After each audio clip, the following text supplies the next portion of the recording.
back to Gracie Meets. Famous actress and dancer Ginger Rogers once said, "I did everything he did, but backwards and in high heels."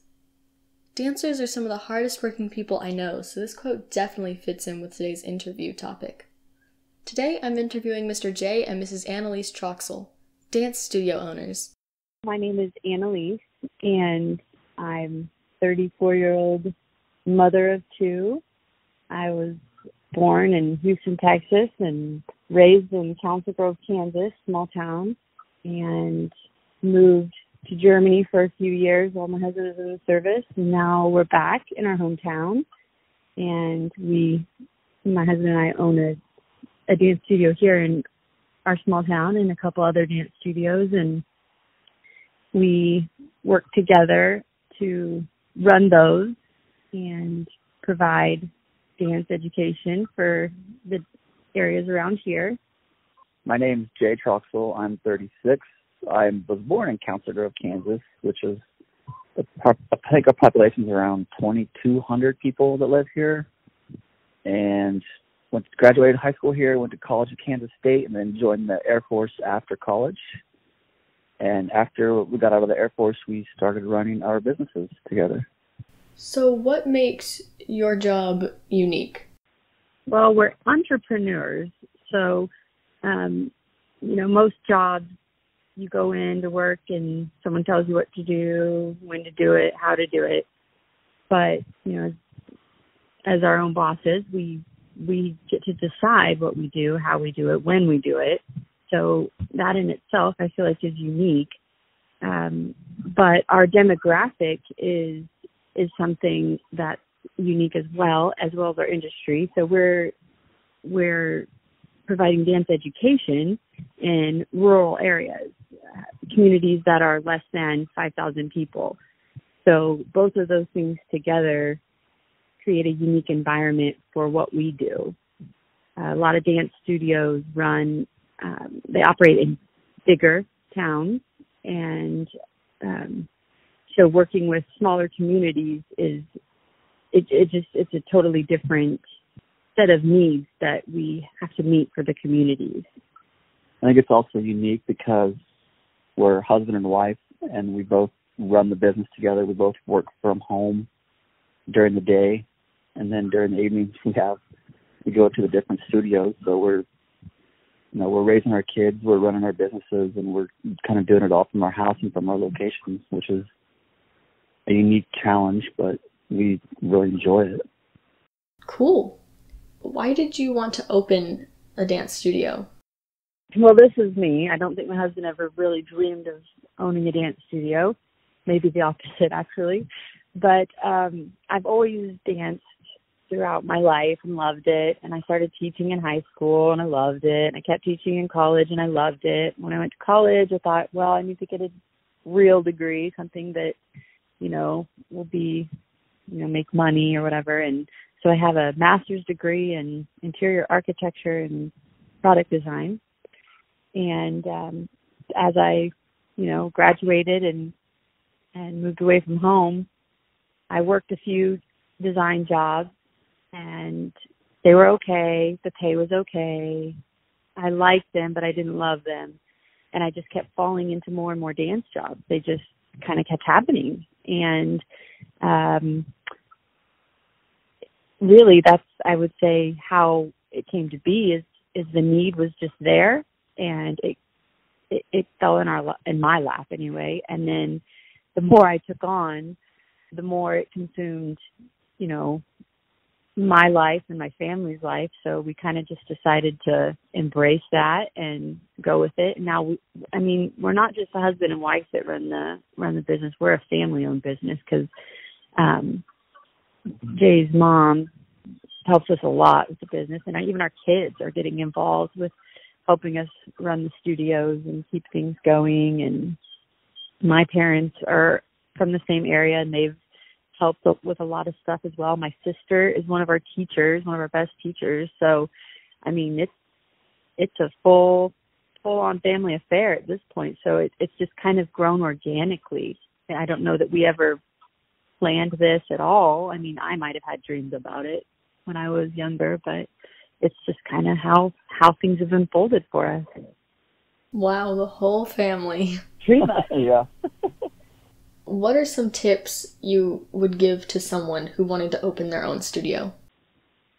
Well, first of all, make sure you surround yourself with lots of people that support you and can help you, because no matter how good you are at it, you will need help.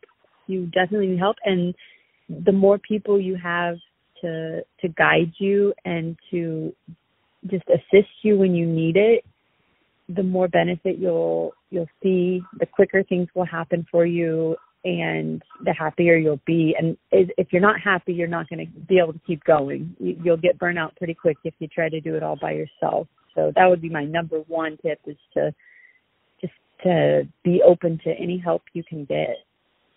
I don't think a college education is necessary for what we do, but I think having accounting classes and finance classes and business classes would be a huge help for someone starting out in our industry, just to have a basic financial blueprint of how to run a business.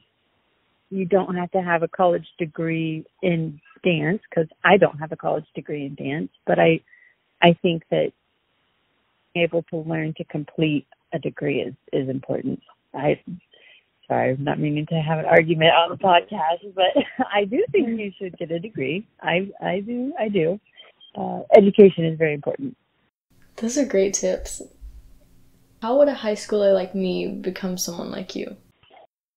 They probably need to start out teaching at a studio somewhere. We have kids that are junior instructors who are in middle school who help out with teaching dance classes, and then when they get into high school, they help out more. And then a lot of kids that come from our studio, when they go to college, they come back and then they become full instructors. So they just kind of start out as kids, helping the teachers and being around the studio and learning from the full-time teachers. Yeah, I would say that, and this could go for any career field, any high school kid that has an idea of what they want to do, I would say just foster your interest with as much as you can. So for me, dance was my thing, so I did as much as I could. I taught dance in high school at two different studios. I was, the captain of the dance team. Any trips that I could take or clinics I could go to that related to dance, I did, and then I continued that in college. I know I took at studios in college. I took on campus classes. I even took a belly dancing class, which, even though it was, not something I use regularly now, it was really, part of what helped me develop my, full understanding of the world of dance. So I think just giving yourself the freedom to do, when you're young, especially, as much as you can that you're interested in, because the more knowledge and experience you have, the better you will know, yes, this is something I would be happy doing for the rest of my life, or no, I've had enough.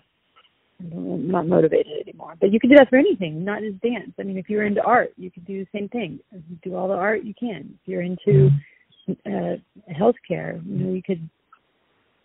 they have clubs and HOSA or whatever. Just surround yourself with people from the same industry that you want to be in. Yeah, network. Awesome. So what is the best part of your job? I think the best part of our job is us working together. We don't have a boss, but we're our own bosses, so we're accountable for everything. The harder we work, the more reward we get out of it, and the lifestyle we get to kind of have with our family. We get to take a time off and take a break and play with our kids, or we kind of set our own schedule. We work a lot, but we kind of work our schedule around our family and try to do that. And we don't have to be a certain place at a certain time every day. We can dictate our own hours and however hard we work. We dictate everything. We even dictate what kind of clients we have. If we don't want to work with grumpy people, it's pretty easy to have those grumpy people, move them out of the studio. If we want to work with people that, support what we support. It's kind of what we build. So I agree. Like, it's the ability to build our own lifestyle is what's the best about the career path we've chosen.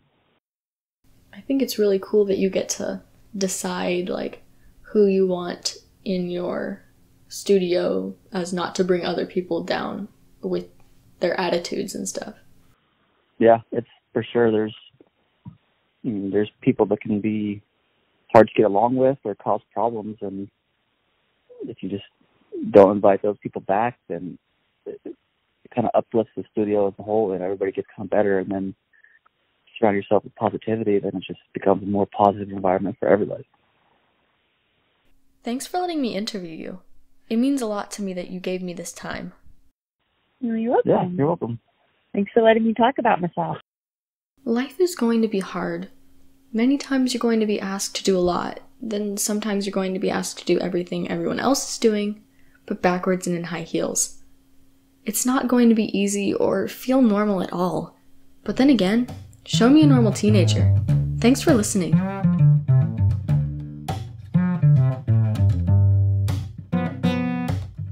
Thanks for tuning in. If you like Gracie Meets, subscribe so you can listen every time a new episode is dropped.